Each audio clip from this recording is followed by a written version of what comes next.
Welcome, and Welcome, everyone. to the DNA Sportscast. I'm your host, Aiden, and that's The other host, Daniel. lovely. We've got a bit of a different setting today. Yes, it seems it's a beautiful day in Melbourne It's a lovely again. day, nice and warm. Finally, though.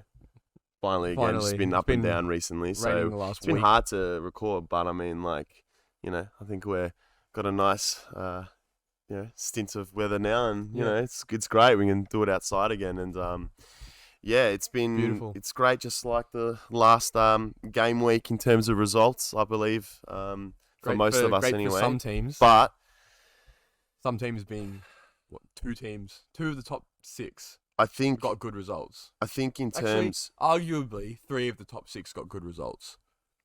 We've got a few big games that happened. yes, mate. First and foremost, your boys. Well, that's one of the 3 that got decent results, I think. Look, we got. here's the you argument. played. Yeah, okay. Here's the argument for it. Please All continue. right.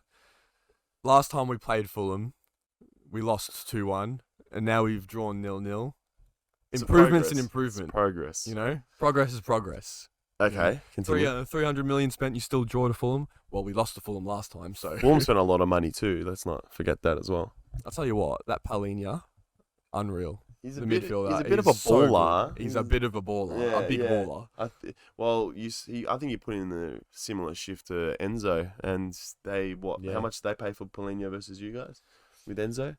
It's irrelevant. I don't look. At the end of the day, I think the Fulham team has always been like a revolving door of players. So I've never really bothered to sort of keep a track of. I think he's been there for a little bit. I don't know, but I think he's new. I want to say that's he's what I just mean. come there this season. So that's what I mean. But at the end of the day, I think Fulham. I think they did really well, but I think you guys just didn't capitalize on your Havertz, man. Havertz. That's the problem with him. He's just not. He's not a number 9. Simply put, he doesn't have that killer instinct in front of goal. No, he looks like a winger. He's all right. He's good at getting into positions. Yeah. And he'll score a goal every 5 games or something. He'll score a header to win a game. But it's the little touches, the finishing product, the shot. He waits too long. He hasn't picked the right finish. I think Little things like that he just doesn't quite get. And you saw it later in the game when David Fofana, young lad, comes on. He looks like an actual number 9, actual natural striker. And Havertz dropped deeper, and he looked better there. Yeah, absolutely. I think Havertz has been favoured in that position because of, he's a creative player.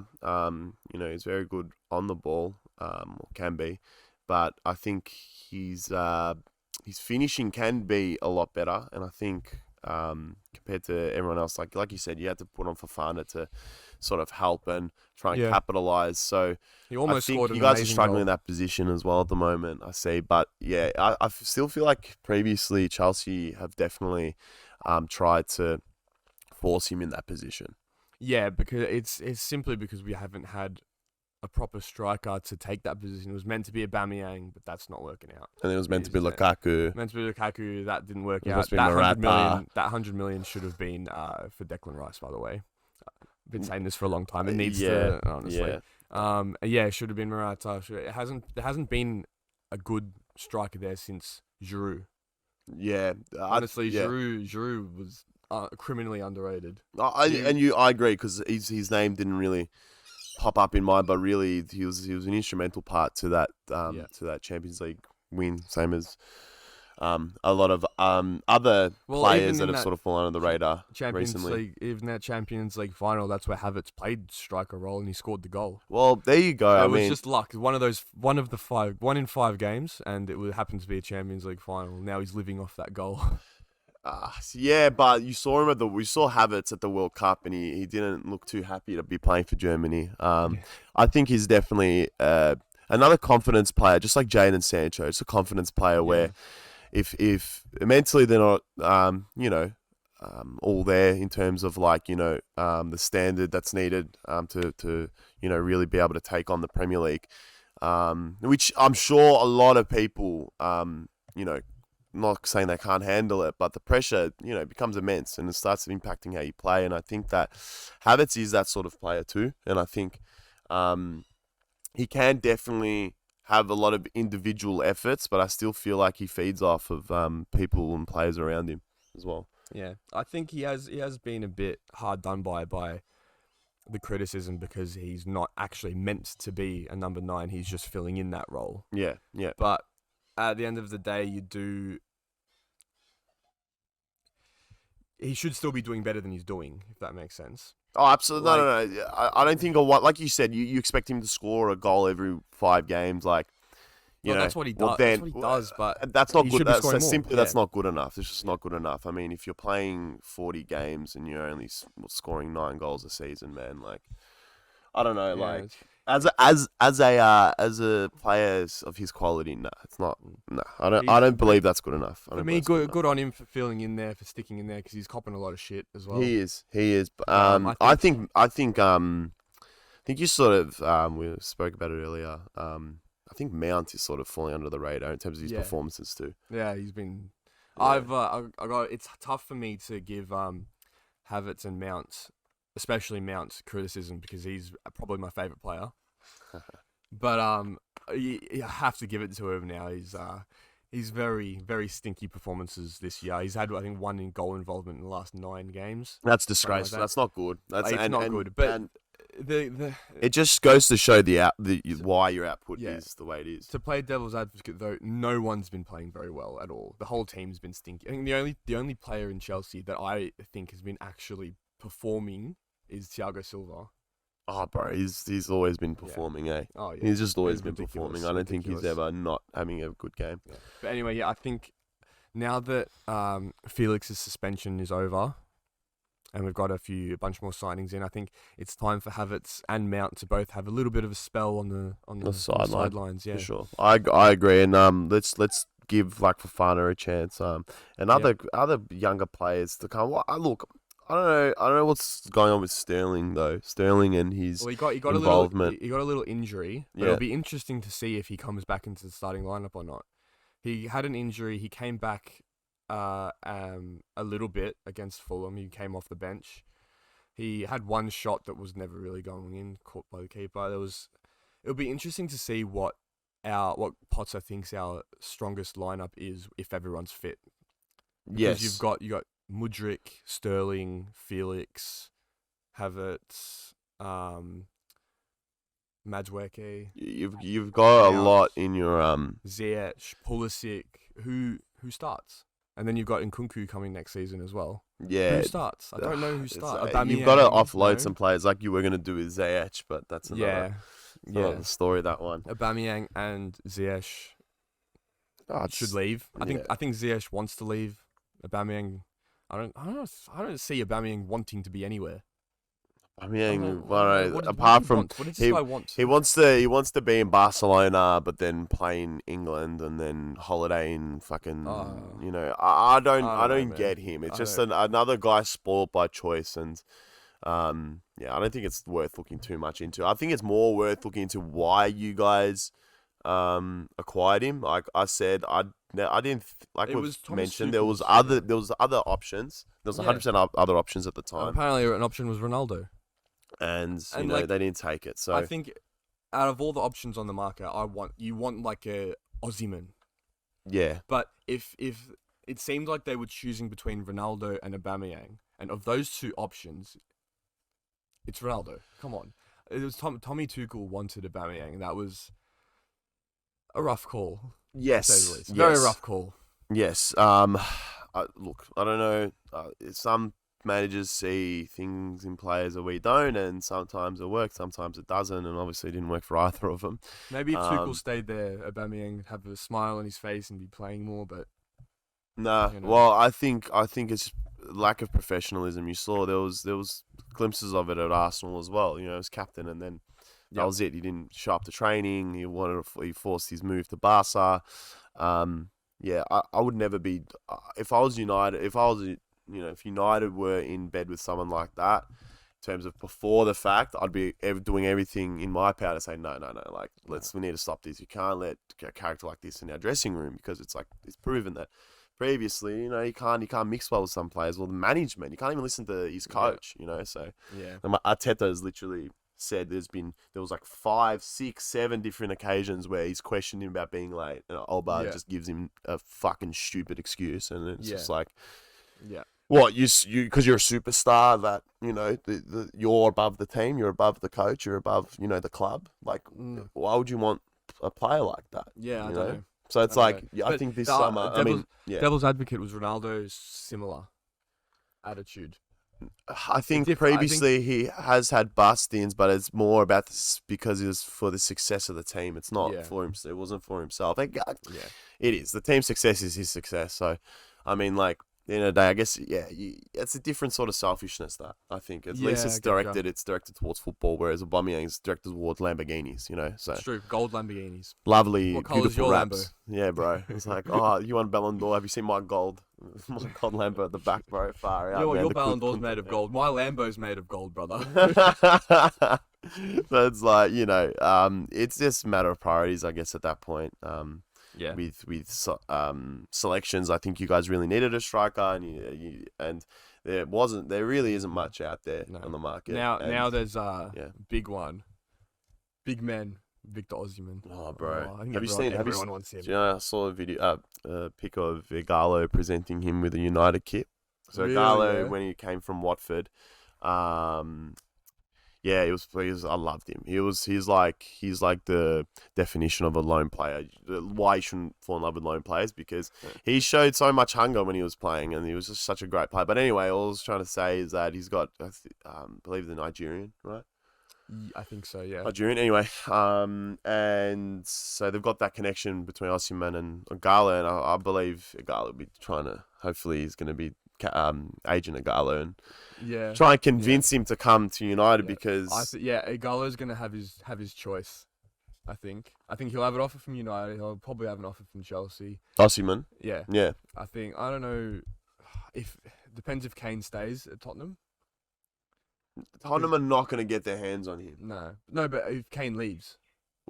So it depends where Kane goes. I know what you mean. Yeah. So if he goes to United, that means he's done with. I'd rather Osimhen over Kane. If I'm just putting it out there. Same. Just saying. Look, let's figure back our way back to the results. But all we're trying to say there is Chelsea, I don't think you're going to have as much leverage going into the next window. I don't think there's going to be... You guys, again, are going to be spending a lot of money. And we need to get the departures. We need to get the departures going first. Even those books up, brother. Even those books up, or else, I don't know, in light of all this City stuff that's going on. Yeah, it actually scares me. It's like, what's going to happen 6 years from now? You guys could be... But I hope they're doing it all right. The thing. Apparently, there was investigations when the sale of the club happened, when Abramovich sold the club. Yeah. Apparently, he was investigating and it was all good. So now, I don't know what Bowley's doing now. Oh, well, it's all on him now. By the books. But it's all on him now. It's not like... I guess it's all on City too, but they can't, turn back, say, 14 years ago. Like... I just don't understand it takes that long. But anyway, that's for another time. Yeah. Let's talk about I think that's all right. So that game was underwhelming. Chelsea Fulham.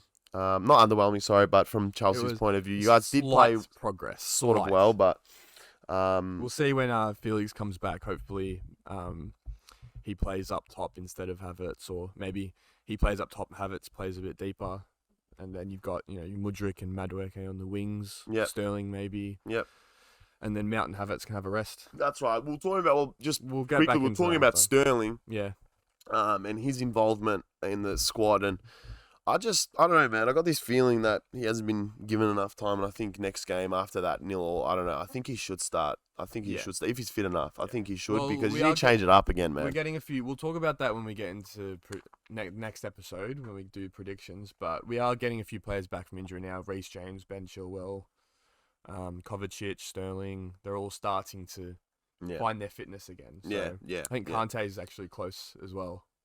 That's big. That's tasty. That's tasty. Kante and Enzo in midfield. That is disgusting. Let's see what happens there. I mean, at the end of the day, we'll talk about United. Well, let's move on. But let's move on later on. I was gonna relate it back to the game. We're just going everywhere at the moment. But look, now we've got Everton, Arsenal. I backed Arsenal to win pretty comfortably. Dyche effect. Fuck, if I'm honest. And we were talking about the new manager bounce. I'm like, no chance. This Everton team, like, you can't. I can't even start to just like explain like what the fuck happened. I know exactly what happened.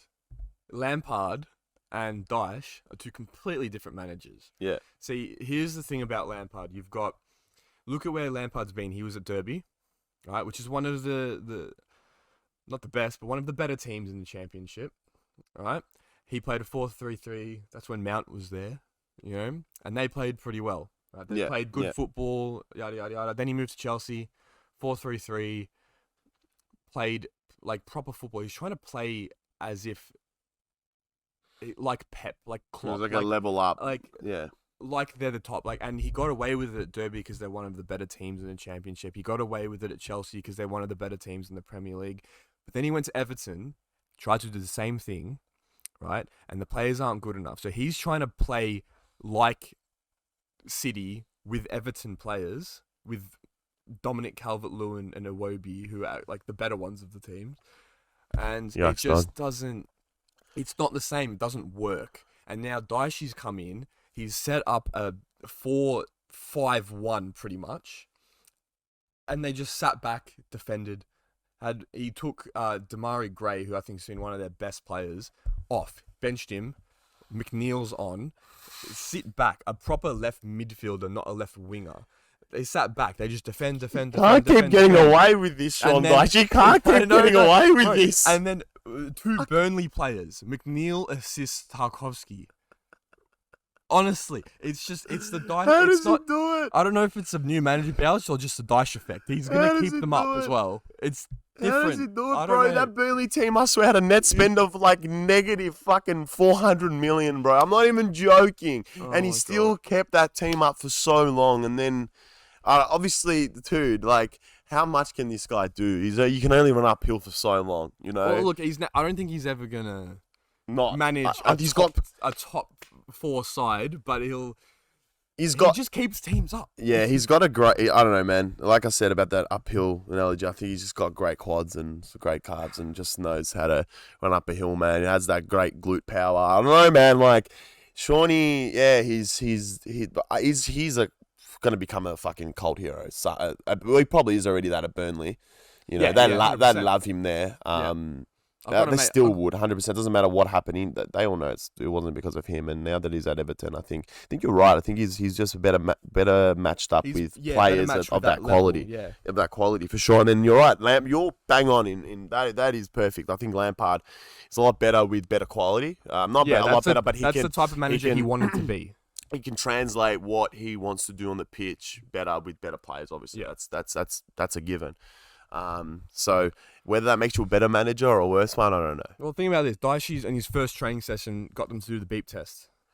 Yeah, it's like just right. He's like, I don't care if you're good at football. I want you to run. Yeah, that's I want you to run. That's it. Right? That's you it. run. That's all. It. I don't care what you can do with the ball. Just run. That's it. When did Dyche turn Spanish, by the way?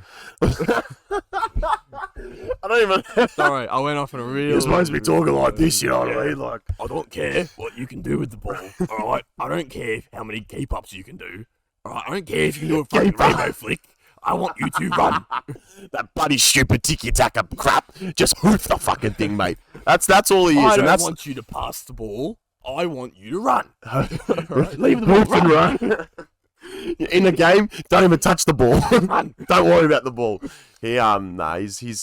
I love that sort of football. It's real Brexit fucking football. Brexit geezer football. Just go in nice and hard. And yeah, so look, Everton, I think in terms of, let's say resource management, I think in terms of the players being resources, they're definitely using them a lot better. I think the players that they've got, like they're utilising McNeil, who was a bench player.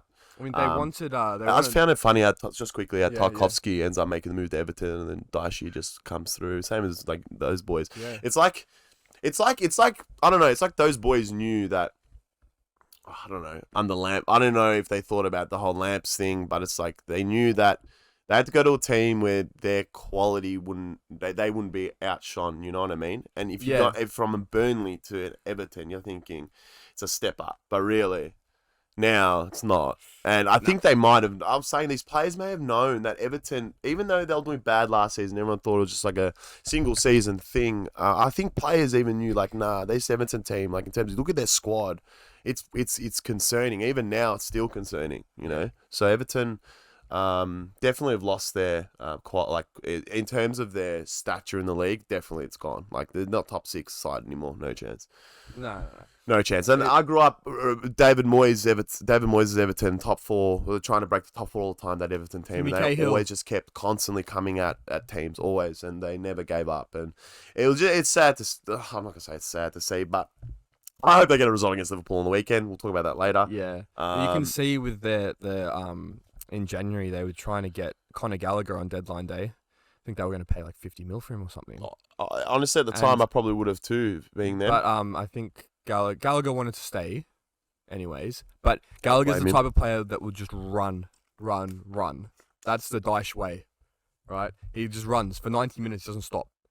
You know, it's like a Kante, like an English Kante, just runs. Well, Dyche he mentioned how Everton should just, you know, be happy with what they have for now, and the business will be done. And he's saying how the owner, or chairman, or whoever it is that organises whatever in terms of transfers, saying, oh, he's on the phone all night and day. I see it, you know, I work around it, and you're like, all right, you're like, let's see what happens, because Everton have promised, the owners have promised a lot, and have, you know, said we're gonna bring Everton back where they are, and they end up getting death threats, and, you know, I'm not going to say they wonder why, but obviously there's no way, you know, anyone should be threatened in this world of sport.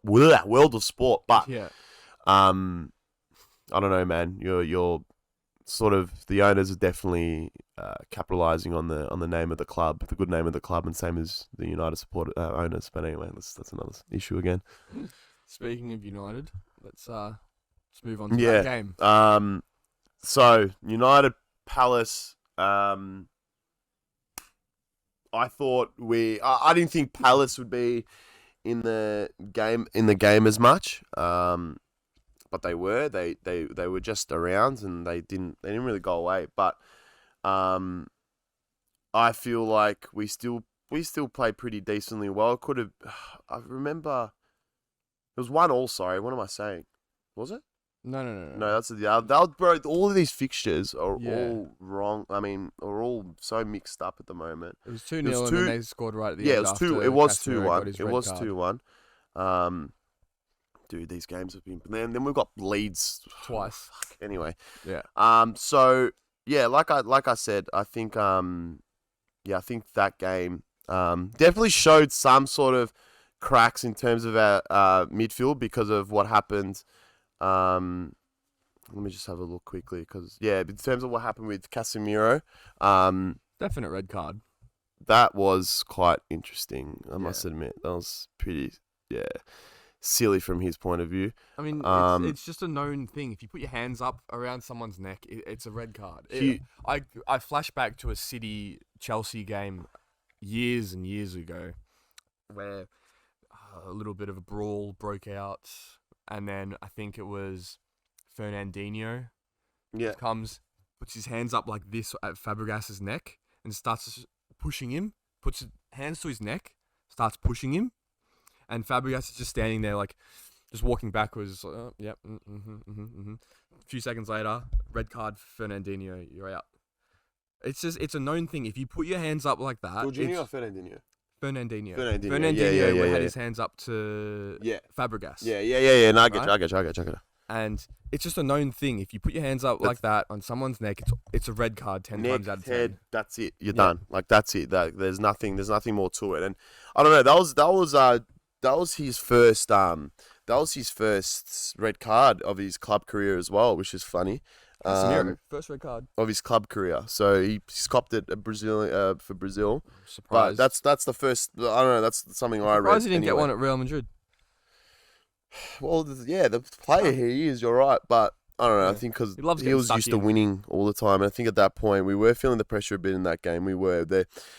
like I said, Palace weren't going away, and they were being very physical. And we at one point, yeah, man, we nearly got into a massive scuffle.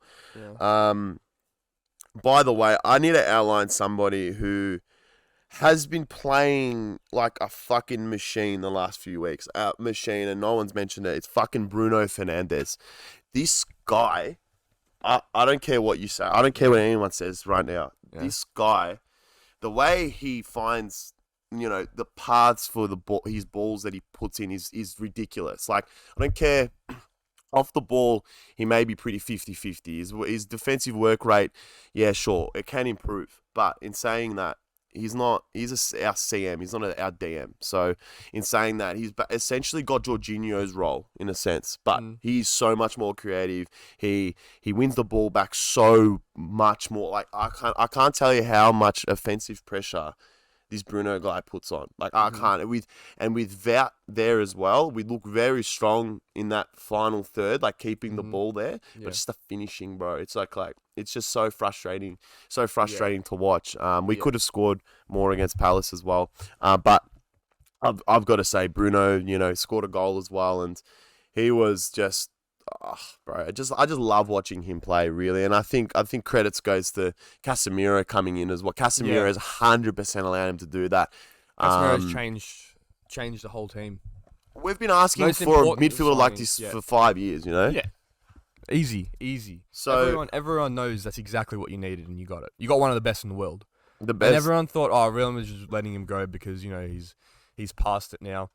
Or he's starting to get past it. No, he's still there. He's still there. 30? He's still there. He's 30, yeah. He's got at least, at the very least, a few more years of that left in him. 30, right? He's 30 years old, exactly. He's in his prime. As a DM, you're priming 28 to 30, probably 31 tops, right? He's got a few more years at least. So it's like, it just goes to show. I get it. Like, I love the fact that he's come in, he's changed us, but then. Week as soon as obviously we were down to 10 men, so we're going to be struggling a little bit, but then in the games following, we'll see what happens without him against Leeds in the second game. We've seen what's happened in the first, but we'll talk about it after. But his Casemiro is really good as well, but Bruno, like I said, I think Bruno has been an absolute animal. That's it. But apart from everyone else played pretty okay. I think Anthony did all right. He was a bit underwhelming at points at times. Like, you're just like, what are you doing? Sort of thing. You just look at him like, what are you doing? Bruno and his leadership too, man. You see like how hungry he is. Like, he's screaming for every ball. He's launching himself into challenges. Like, he's just like a little Duracell bunny. You know what I mean? He's just constantly just everywhere. So I think he's covers the pitch so well, and because as in our team, you can argue he works as a center attacking midfielder, but he definitely plays two roles. He plays as a creative attacking midfielder, but also as a midfielder that comes back as well. So he's got license to go both ways, and as you can sort of deem somewhat as a box-to-box midfielder, but it's just like a box-to-box midfielder, a traditional one, doesn't really score and assist as much as he does, as what a Lampard did. You know what I mean? I think Lampard's more, tuned to be more of a striker, like a forward. Yep. But Bruno is tuned to be a bit more defensive, and he's just he fits really well with Ten Hag, and Ten Hag's ball. He's just brought the best out of him, I think, now. Well, it's funny you bring up Lampard, because I was gonna make a quick little comparison between United now and Lampard's Chelsea. Yeah, as in when Lampard was playing. When he was playing, yeah. So you see a team, and I think who in United is playing absolutely out of their skin right now, it's almost a spine, right? Which is exactly the same to Lampard's Chelsea. You had Drogba, Lampard, Terry, Petr Cech, right? That's the spine. That's just strong foundations to move forward from. United, you've got, I'm going to say, Casemiro, Fernandes, then Rashford's It's bit Rashford. of I a think no. wing, Rashford always now but he's also striker. Yeah. So the- just a forward. Yeah. So you got Rashford, you got Fernandes, you've got Casemiro, and then it's actually you can pick a few people back there actually. oh you go Varane and Yeah. Martinez. Yeah. You go got both that of them. but what I'm saying is you got that strong spine. Yeah, You know what absolutely. I mean? The De Gea, let's just call him the coccyx. He's not really part of that spine. No, I'm joking. He's very good. I just went out the shot, I think, a bit there. My bad. I got a bit too comfortable. But yeah, so I feel like let's forget about De Gea. No, I'm joking. He's been Nah, amazing and he's he still always there. He's will still be, and I there. love him. He's not But- going anywhere. Look, at the end of the day, I believe that game really highlighted Bruno's quality, and Yeah. I think, like you said, it's also showed that we have a strong, core as well. I believe, being down a man, we still came away with the result. So it was a little frightening, but I was like, I can't. Palace is just one of those teams where you're not sure sometimes. Yeah. So yeah, It annoyed me because I picked 2-0 to United, and Palace I did had to too. put one in, didn't they? yeah, I did too, man. But what can you do? What Oh, can you do, mate? Casemiro, man, what you doing? Come I on, think Cassie you'll boy. be alright without him, by the way, because I don't think I want to say the 3 games that he's gonna miss aren't necessarily very tough games.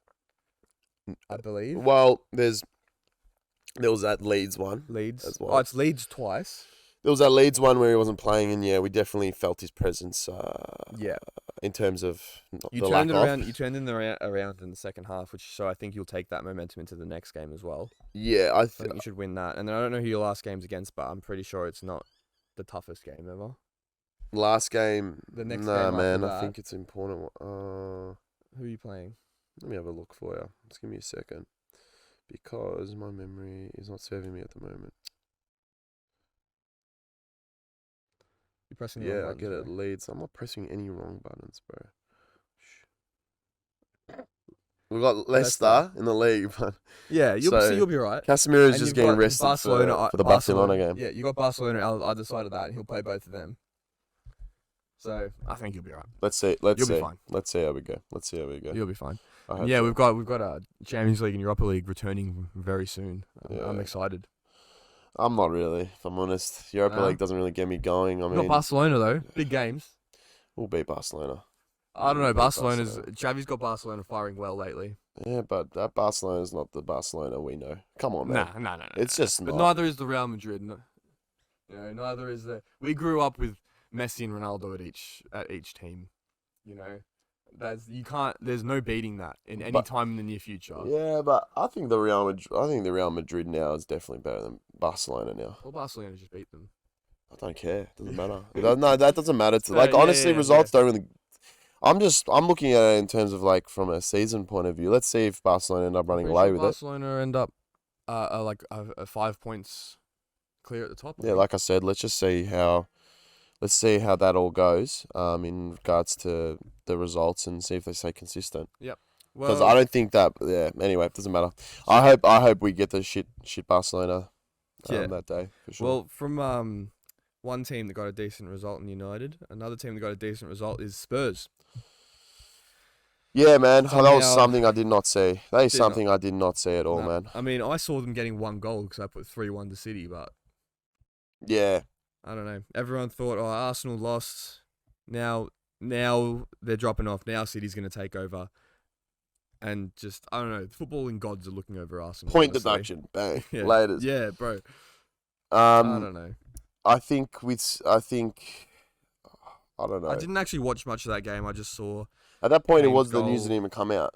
No, the news hadn't come out Hadn't yet. come out yet. They just didn't play well. They just didn't So play well. we'll see how they respond to that news this coming game week. But yeah, I think Tottenham just. I'm not gonna say they got lucky, but Haaland didn't have a shot on target all game. No, they just played First game. played average. It just seems like something's not clicking at City. Maybe it was happening. Maybe it's stuff behind the scenes that we're only just seeing come out now with the FFP. But Do you I know? don't know. Just something seems off. De Bruyne hasn't been the same level since the World Cup. Foden's been a shadow of himself. Their best player literally walked out. Cancelo left. Like, I'm telling you now, that is going to be that is going to change a lot for that team because their wins were on the back of his performances. Like, I'm telling you, man, like, not every single one, but obviously you got Erling Robot Haaland at the front there, but Cancelo was putting in all of the work. Yeah, he and was. Last season, he was just freaking killing it. And then, like, I don't know, the World Cup came and then that was it. Even Cancelo said, like, it was only a few games, but it's like, I need to play, he said. And he's like, it was just a quick, like, change. And he seems already settled. He was already talking about, you know, staying there and just kicking it. And now look at him again now. They've got De Ligt and Cancelo back, and it's just like, fuck, man. It's like, this Bayern team could go for a run in the Champions League, but they just don't have a fucking striker. So. Well, they've got PSG in the Champions League next up, and Messi looks injured. I don't think he's going to play.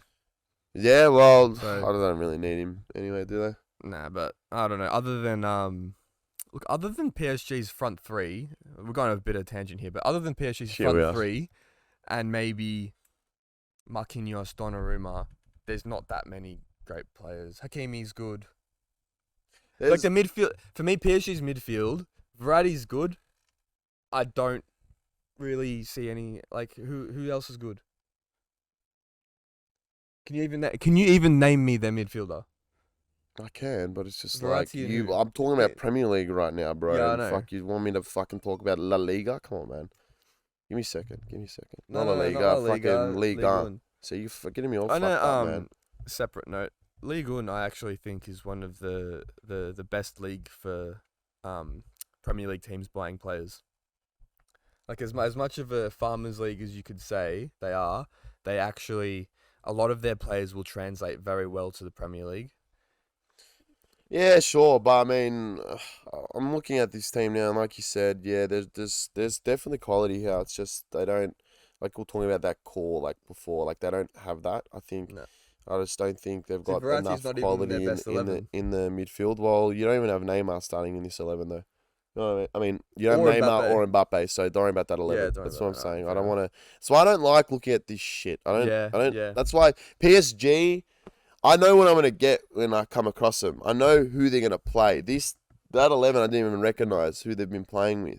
Yeah. But I'm sure if they come across a big team, it's going to be, you know, the standard Neymar, Mbappe, Messi up front, and you've got like Sanchez in the midfield, along with what's his name? Vitinha in front of him, and I don't know, man. They've got decent defense. It's just, I don't know. If they get rid of Hakimi, they'll be in trouble. Yeah. I think that's another fullback that has been underrated as well. Yeah. But if it wasn't for the World Cup in Morocco and in regards to their performances, I don't think Hakimi's impact and what he can do would have been acknowledged by a lot of people. Yeah.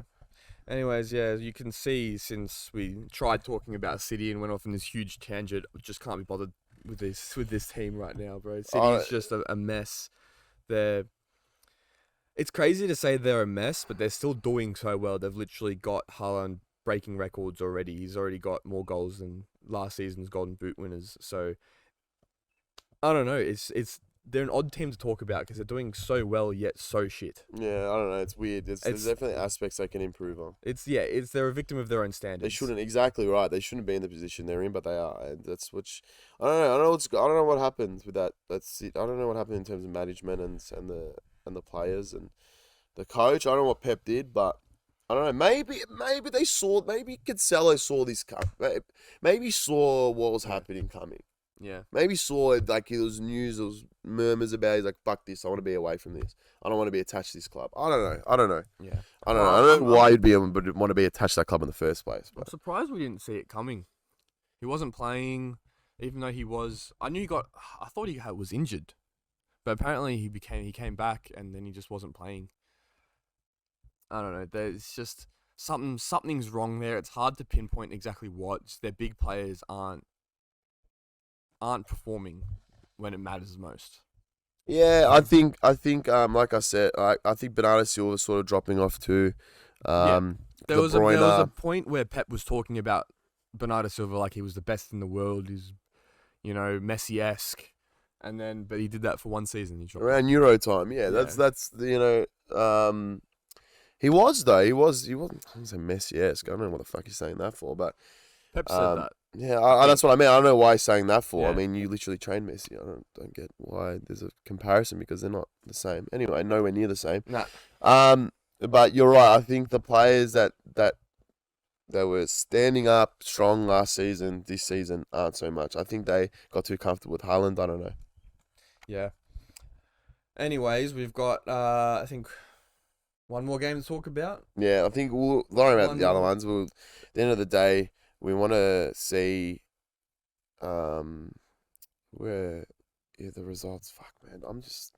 There's one more game that I want to talk about. Go for it. Let's talk about it. Specifically, because as you guys know, if you listen to other episodes, we love to have a laugh at Liverpool.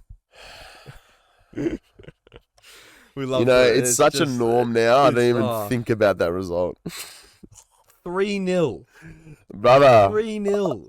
I don't think I really need to say much about it. And it's a Wolves team that we've been saying have been struggling to score as well. And they put 3 past Liverpool. I didn't think Wolves had that many goals in them, man. And I thought Liverpool would have shown something, but they just played even worse than they did against freaking Brighton, man. Yeah. Like they actually play worse. Like how do you go from there to that? I don't know, man. I saw. Klopp was trying to say, "Oh yeah, it was a solid 20 minutes." Like, I don't give a shit about your 20 minutes, mate. It wasn't actually 3-0. It was actually 2-0 because Klopp said the third goal doesn't count because it was their only attack in the second half.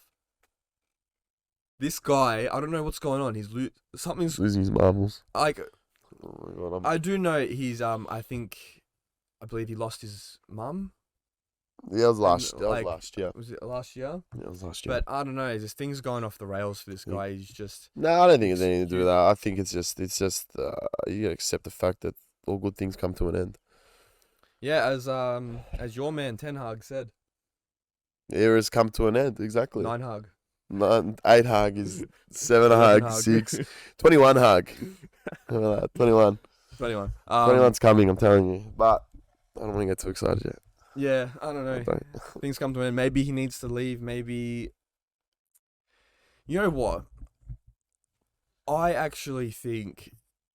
I forgot the assistant manager's name, but I think his assistant manager actually does a better job than him. He's like the brains of the operation. Tell me. It's something to do with I don't have the facts to back this up, but I remember hearing something about Klopp's recruitment isn't actually very good.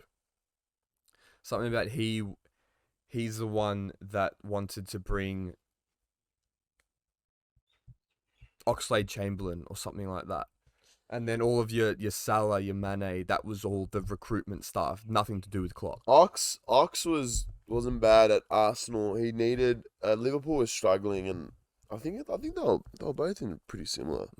Because Arsenal were a bit higher at that point in time, and Ox was injured a lot, and then Arsenal didn't really trust him at that point. I know you just brought up Ox just for the fuck of it. I'm just saying though. And he wanted to play as a midfielder, and that was the most lucrative offer he got. And Klopp said he would play him there, and he did, and obviously didn't work out. Yeah, look, like I said, I don't have the exact facts off the top of my head of who, but if you go and research who Klopp actually wanted to bring in, Naby Keita, did you bring him in?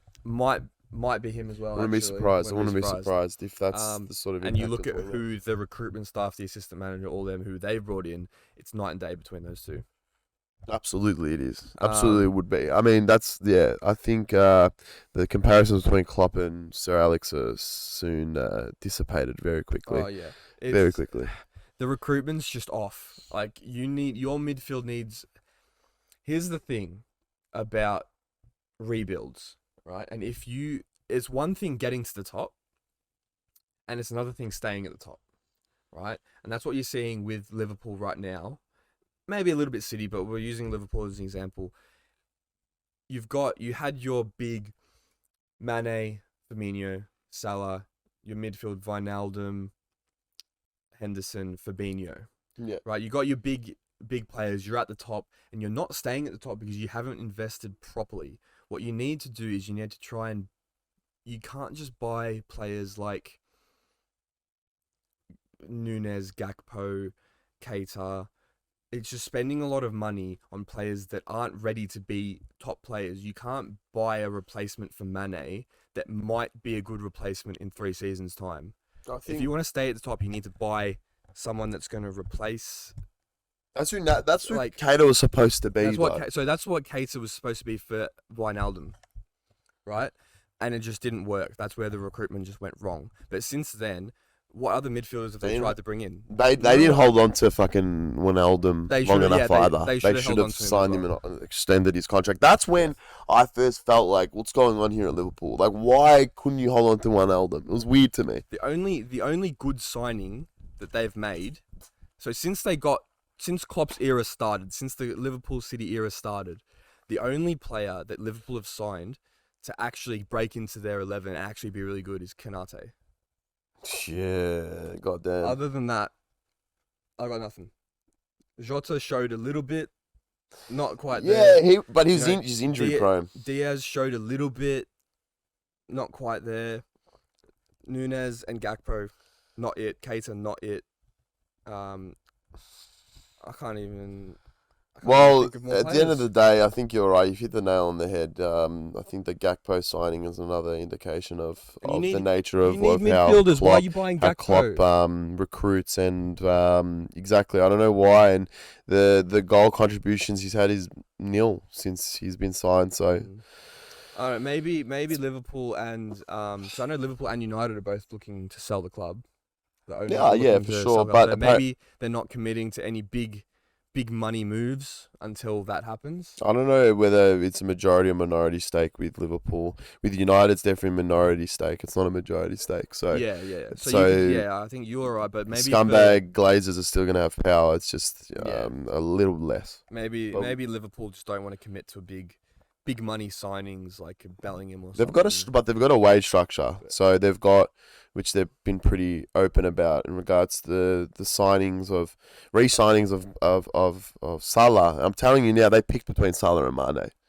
They did because of the stat structure. They're like, okay, basically, Mohamed, we're going to give you Mane's wage. I'm being serious. Like, there's no doubt in my mind that that's how it went down, because Salah got extended another 150 a week, I think. Obviously, Mane was on he was on like 250, 300 or so. I know it's only half, but it's like at the end of the day, I think it wasn't just because of let's just cut him out. Obviously, they could have offloaded other players to make up for that, whatever. How do you put it? The wage increase to account for that, but obviously Mane probably wanted a different challenge too. Actually, I'll give you one more signing that was actually decent. Thiago. Injury prone though. Injury prone, and they're always. So it's a good signing, but it's not. He was never gonna take any of the midfield positions and make it his own. Like, Keita didn't work, so then they got Thiago, put him in that position, but he's a completely different player to what Wijnaldum and Keita. They need mid exactly. Yeah. They need a runner. Right? Absolutely. Henderson was trying to fill in that role. Fabinho did a little bit. He was very good for like a couple seasons, and now Henderson and Fabinho, terrible. They need a midfielder that can keep up with the pace. They don't have one. They do not have one who can keep up with the pace with their wingers, fullbacks that are pushing fucking forward. That middle, they're so vulnerable in that fucking midfield. It's a joke, man. It's a joke. Like you said, it is, yeah. Hendo, Fabinho, leave him because I feel like he's just more tired than anything. He is half the man he was. Like I don't know, I see it in his face. Yeah. Hendo, I don't know, man. I got my opinion on him. Fabinho's been there 5 years. He's aged 10 years. That's what I mean, bro. I swear. He got there at like 23, 24. Something like that. 24, 25. Now he's 40 years old. Seems like it. So, Liverpool, we know exactly who they need, but I don't know if they'll get him. Who? Jude Bellingham. Yeah, true. That's exactly. That's I think they should. I think they should. they literally they should move heaven and earth to get him, but I don't know if they will. Especially while the owners are looking to sell. I don't know if they're going to commit to a big money signing like that, because I think if that should Enzo be separate, Fernandez though. if Enzo Fernandez costs 120, Bellingham's 150 plus, easy. English tax. I think Enzo's price was bumped up because of the World Cup, though. So What? And Bellingham's not.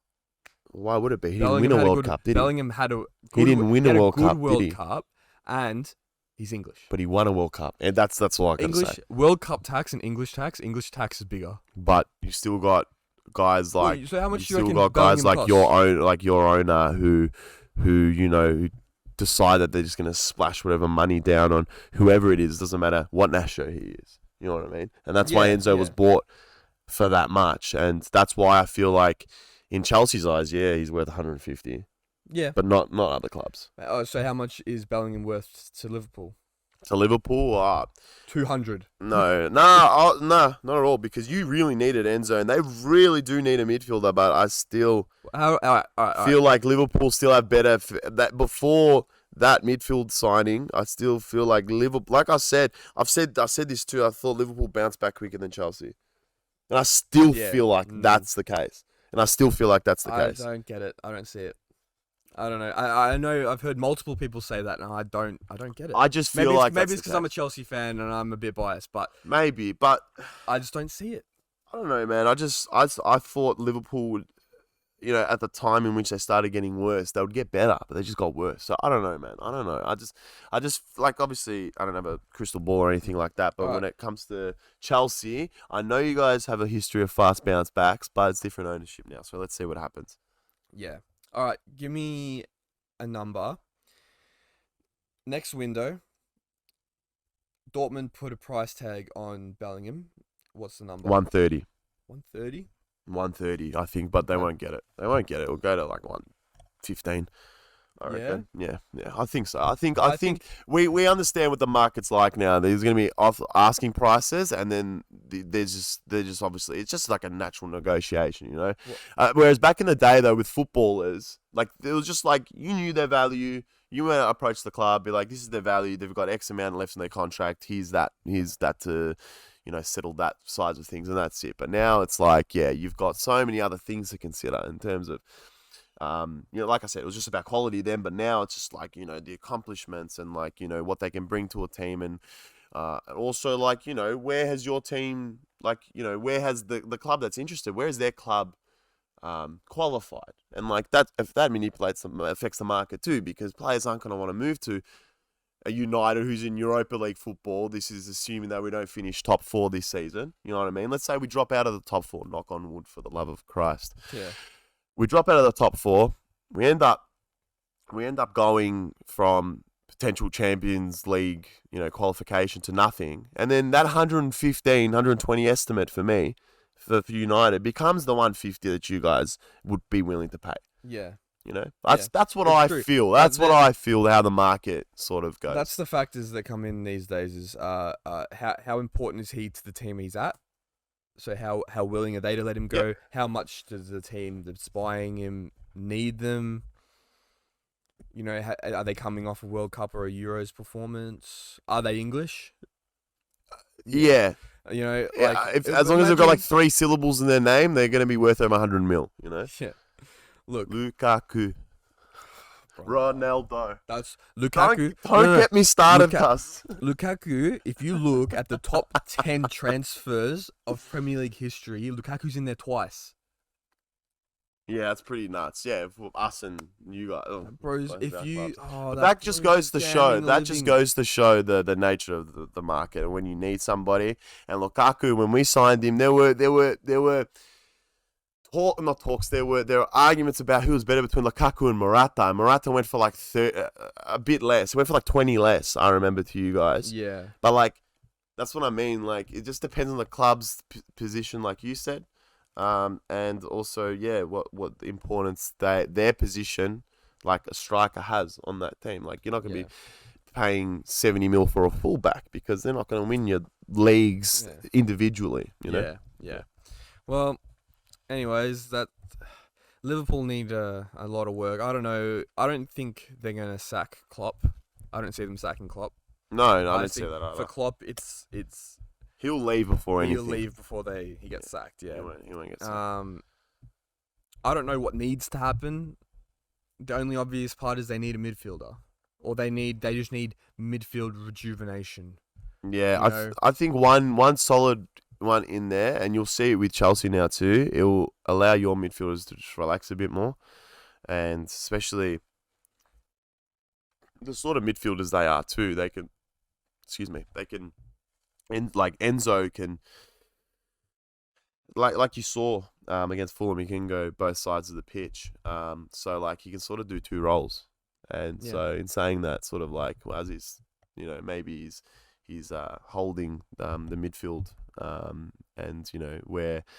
And he can cover wings and allow for a fullback. All I'm trying to say is like, yeah, the position's always important. And with Liverpool, they need a centre mid, and I feel like they're gonna have to pay top dollar, but not as much as what you guys would have had to. Yeah. Well, I think that's all for our review section today. Yeah, a few tangents, but it was good. With though. the predictions, I got 6 points. You got 5, so I'm currently 1 point above you. Steve, you've edged Nice me out and- at the moment, mate. So Yeah, but we'll see how we go. There's still a lot more games to be played. there are. It's almost it's just over halfway now. Well, Yeah. a few game weeks over halfway. So, points deductions. Let's see what happens. What happens. All right. Well, we will see you in the next episode. See you Peace then. out.